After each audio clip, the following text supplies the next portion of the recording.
থেকে জিবরিল আমিনের মাধ্যমে আমাদের রাসূলের সিনায় আসছে, রাসূলের সিনা থেকে সাহাবীদের সিনায় আসছে, সাহাবীদের সিনা থেকে তাবেঈদের সিনায় আসছে, তাবেঈদের সিনা থেকে তাবেঈ তাবেঈদের সিনায় আসছে, তাবেঈ তাবেঈদের সিনা থেকে আইম্মায়ে মুজতাহিদিনদের সিনায় আসছে, আইম্মায়ে মুজতাহিদিনদের সিনা থেকে সালাফ খালাফদের সিনায় আসছে, তারপরে উলামায়ে কেরামের সিনায় আসছে। আজকে সারা পৃথিবীর ইতিহাস সাক্ষী প্রায় 1 কোটি বরঞ্চ তার থেকে ঊর্ধ্ব হাফেজে কোরআনের সিনার মধ্যে আল্লাহ 30 পারা কোরআনের নূর ঢুকায়া দিয়েছেন। কাজে ইতিহাস বলে যতভাবে বিধর্মীরা, ইসলাম বিদ্বেষীরা এই কোরআনকে পৃথিবীর মুখ থেকে বিদায় করতে চেষ্টা করুক না কেন, কোনোদিনও তারা তাদের চেষ্টায় সফল হতে পারবে না। কি বলেন, পারবে? এখন বর্তমানে সারা পৃথিবীতে কোরআনের হাফেজের সংখ্যা প্রায় 3 কোটি।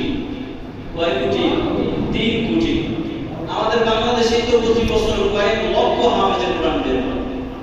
আপনি কি দিয়া এই 2-4টা কবি আপনি জ্বালাই দিলে কি হবে?